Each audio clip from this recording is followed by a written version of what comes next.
Promotional consideration paid for by the following.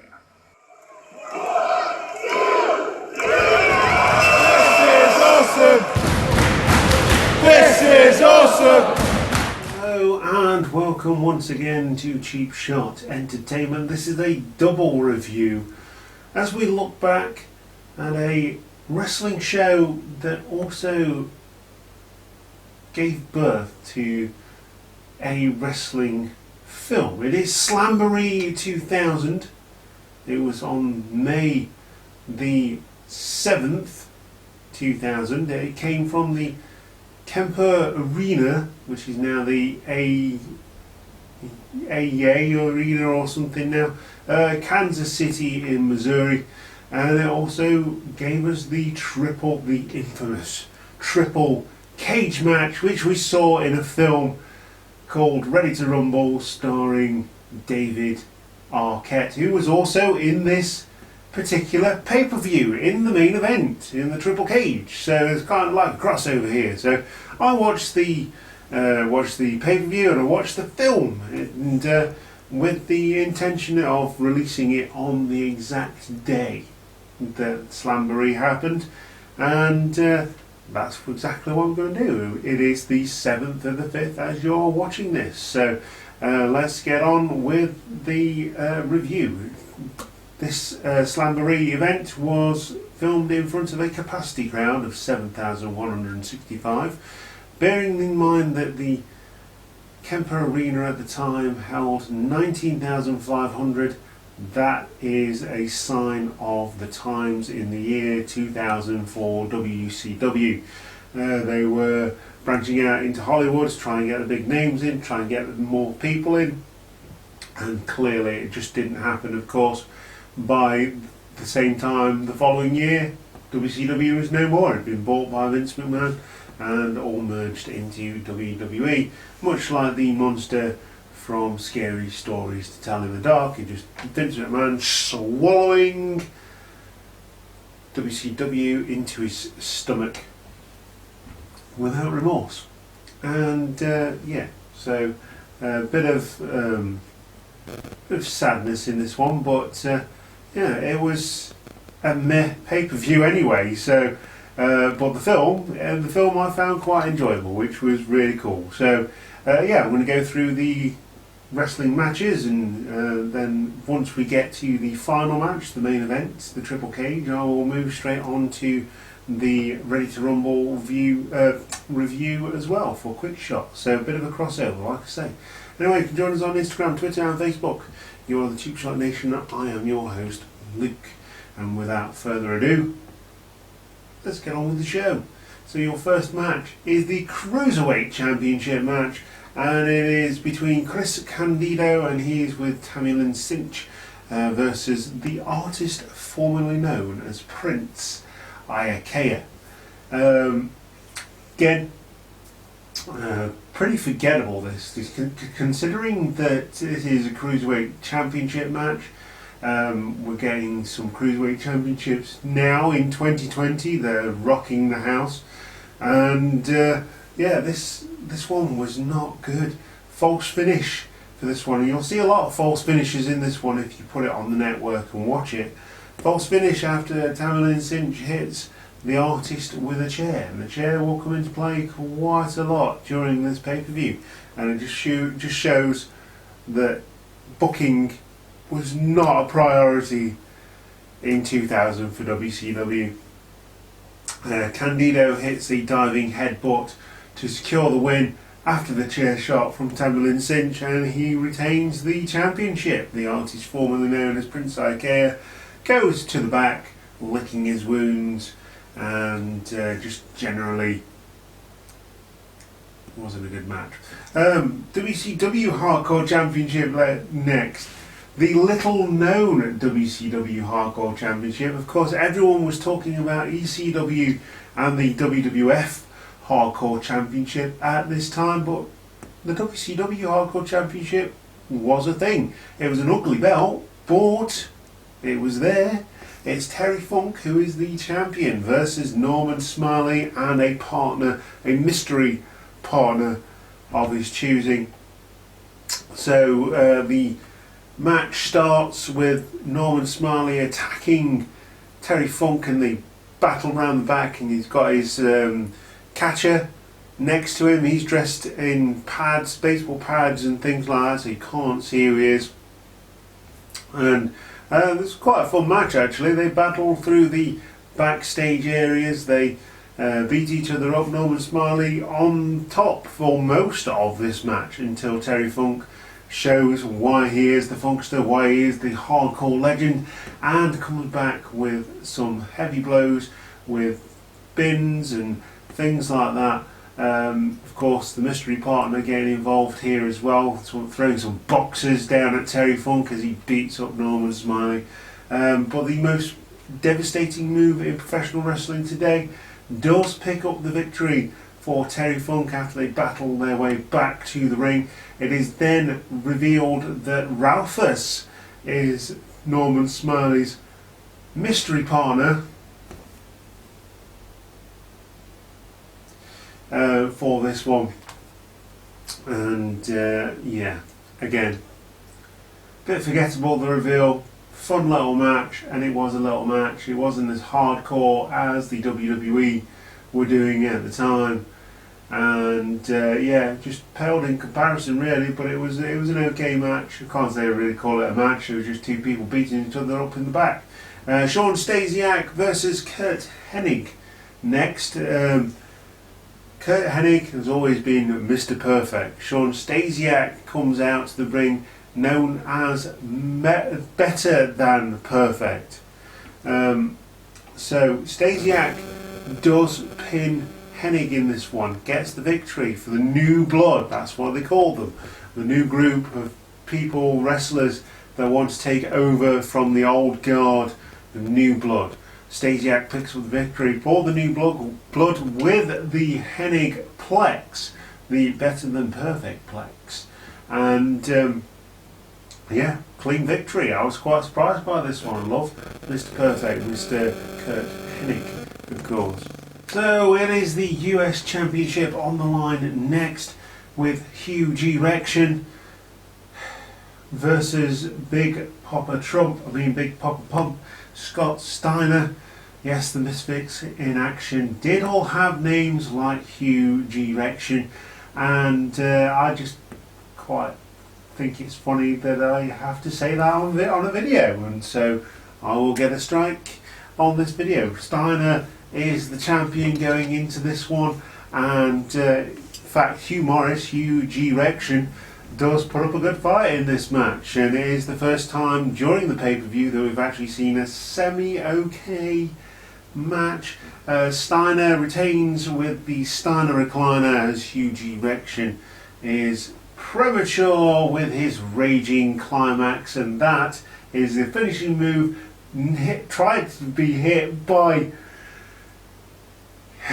Huge Erection, and it is a somersault. It is a moonsault rather from a 400-pound man.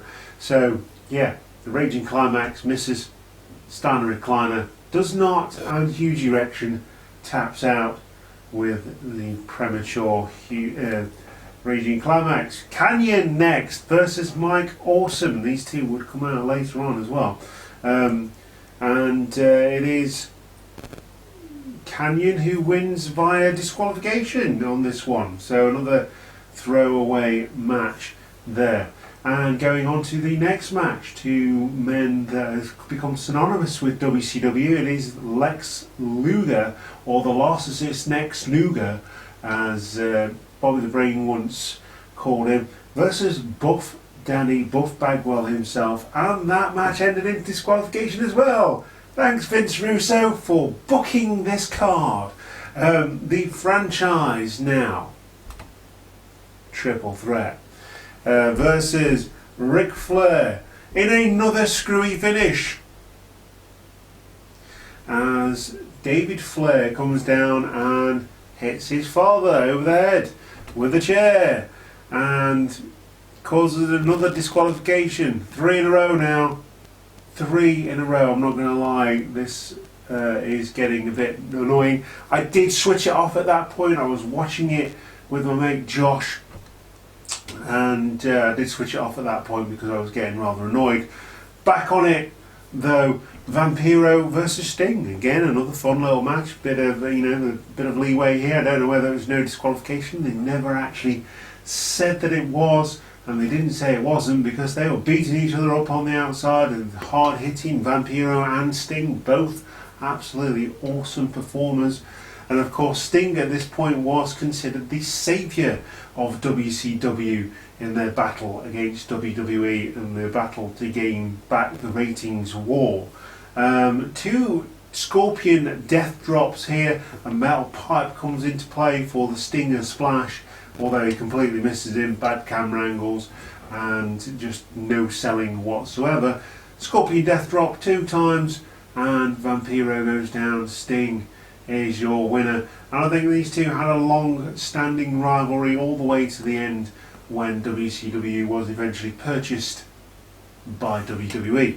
But there, fun little match, and it was a very short match. Again, I think they just, they packed so much into this card that they're struggling to put in decent matches. Hulk Hogan next. He's got his, his handlebars back. No black beard, just the handlebars. He's going against Billy Kidman. Hogan picks up the victory in this one, a victory for the old guard, the money or whatever they were called. Wins as Kidman sends himself through a table. And again, this one was being let go. I mean, Eric Bischoff was the special guest referee, but I didn't even really hear that announcement as I was watching it. But he seems to be the special guest referee, non-counting Hulk Hogan's pin attempts, and very much part of the new blood. So yeah, like I say, Kidman sends himself through a table, a big leg drop from Hulk Hogan, wins the match for the old guard. Now, the main event, the reason that we did review this pay-per-view is the triple cage match, the infamous triple cage match for the WCW Heavyweight Championship, currently held at the time of watching this by David Arquette. Yes, David Arquette, the Deputy Dewey from Scream, was the WCW champion. Then they wonder why they only had 7,165 people in attendance for this one. Of course, they were filming Ready to Rumble at the same time, spent a lot of time in the cage. DDP is a bad guy in Ready to Rumble, so and he's very much a face in this one, teaming with David Arquette, telling him to stay out of the way. It is DDP and Jeff Jarrett beating the snot out of each other, and as infamous as this match is, I really enjoyed it. I thought it was really quite fun. It was stupid, don't get me wrong, it was stupid, lowering 3 cages from the ceiling, and the way it was, and it wasn't even anchored to the floor or anything. They were chucking each other into the cage, and it was wobbling all over the place. Luckily, they battled straight into the second cage, which was the Hardcore Heaven cage, or something like that, Hardcore Mayhem. They had to climb up to that second cage using a ladder through a little hatch, which you do see in the Ready to Rumble movie. And so they get up to the Hardcore cage, they start beating on each other. There's plastic trays, there's bins, there's tables. I don't know how you're going to set up a table on a cage, but there was tables in there. And the third cage, for some reason, was the guitar cage. Because, Jarrett, I don't know. Someone explained the guitar cage to me. Well, that was even smaller. It was like a guitar room. It was a little room. But at this point, they battled out of the Hardcore cage, breaking the side, which could have been very dangerous as they beat each other up there. The cage breaks. They battle to the outside. Then you have to climb up the outside of the cage at this point and go into the third cage to get the guitars. Now, just picking through it here,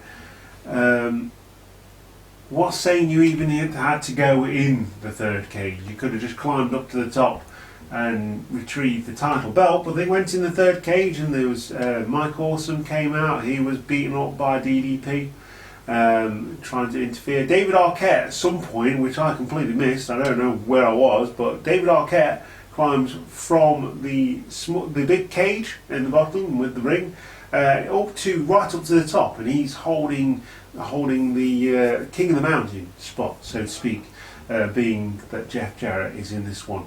Very much, like I say, on DDP's side here. But in a twist, and this is really why I do like this cage match, as screwy as it was. In a twist, David Arquette hits DDP with the guitar that he passed him to keep Jeff Jarrett away from the top of the cage. Now, Jeff Jarrett also hits DDP with a guitar, and Jarrett climbs up to the top, retrieves the title, gives David Arquette a big hug. Everyone goes boo, and I really liked it. I thought it was great. David Arquette as a heel, and we have a new champion. Jeff Jarrett is what, two-time champion at this point. So he gets the championship back. The whole thing was set up so DDP could have the championship, and yeah, I quite like this match. Like I say, it was screwy, it was daft, it was just everything that you'd expect from a WWE Blood Money event. It was just insane, and it was really, really fun. So yeah, Jeff Jarrett is your new champion after the after the finish. Canyon comes in to try and save DDP. Mike Awesome has managed to revive himself. He's looking to awesome bomb DDP onto the cage. Canyon comes down. He stops Mike Awesome from doing so. DDP sort of rolls back onto the floor, and Mike Awesome throws Canyon into the centre of the entrance ramp, which does break as if it was made out of boxes, so they were always going to do that. But it looked cool. Nice little sort of action dive onto the ramp as the ramp implodes. The commentator's going, oh no, he's broken his spine, he's busted him in half, and all this kind of stuff. And just, oh, whoa, hold your horses, pal. It's not quite that bad. It looked like it was quite a soft landing, really. So, yeah, fun last match. Rubbish pay-per-view. I would not recommend this one. Absolutely forgettable. 3 disqualification victories, or 3 disqualification decisions in a row. Some very forgettable, very short matches. It's not quite saved by the final match, but I think this match was really fun. If you wanting to watch the Triple Cage match, go onto the network, just skip straight to the end. Just watch the cage match because it is quite fun. And yeah, can't recommend the pay-per-view, but I can recommend the cage match. Really, really fun. Going on to the Ready to Rumble. And let's have a look at Ready to Rumble now, because it was released in 2000. It was written the year 2000.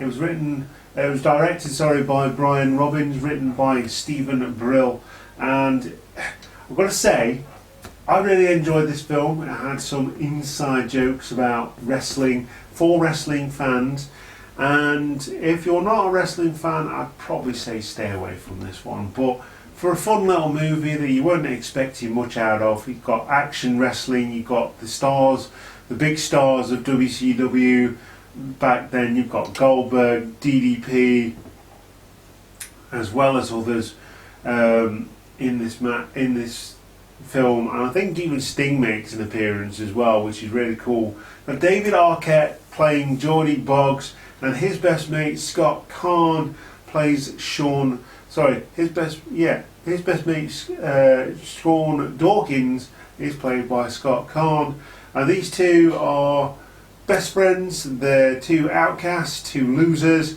They keep trying to hit on really good-looking girls, and forgetting that the girls that want to be with them may not be quite as good looking, but still very cool, do like the wrestling and things like that, so they'd be better compatible. standard 2000s thing fare there. But they are absolutely obsessed with wrestling. They are two effluent managers, shall we say. They go around sucking up poo from portaloos, and their truck breaks down, it squirts them with poo, and then they just sort of go into this thing.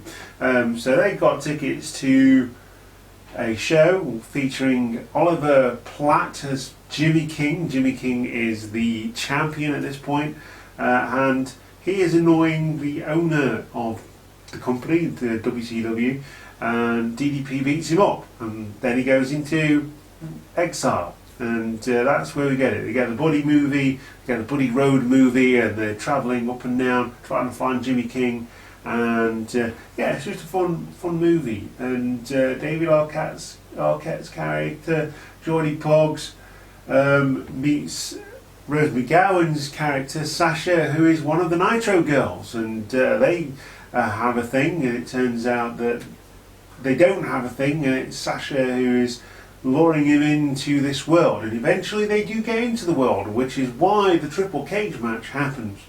Bill Goldberg is in this, Diamond Dallas Page is in this, Sting is in this film, and for wrestling fans it is top notch fun entertainment. I'm gonna say that this is money in the bank for wrestling films.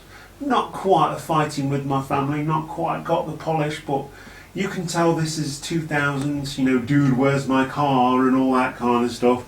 You know, American Pie, it's disgusting, it's funny, it makes you cringe, and if you're a wrestling fan, it's, like I say, it's got those inside jokes that just are really funny. It's set in the Deep South as well. These two really think that wrestling, everything that's happening is actual real life things that are happening in real life, and that's probably what makes it fun, and probably what makes it really funny, because the wrestling fans don't ever think, really, unless you're a kid, don't ever think that it's real. These people hate each other outside of the wrestling ring. Some people do, some of them do. You can't get on with everybody, but I think the fact that these two really do think that Jimmy King is like, should be the champion, and then the wrestlers do the same thing as well, which takes the kayfabe straight out of it. And like, oh yeah, these two hate each other. They're gonna have a real battle in a cage. They're gonna beat each other up, and it is such a good film. And as a wrestling fan, I would recommend you watch it. If you're not a wrestling fan, take it as it is. It's just a fun movie for 2000s, and I'm going to give this film a leaking F1 truck out of a 3-tier cage match, and that is my review of Ready to Rumble for this point in time. So that is that, an extra quick shot review for you, first time in May.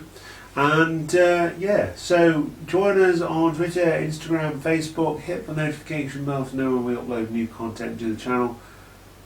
Like and subscribe, of course, and don't forget to get your t-shirts from closetoorder.com/cheapshotnation, and choose your colours. You can also support some local wrestlers on there. Conor Mayhem and Classy Kyle Gibson are among the first to have their t-shirts on the store, designed by me, of course.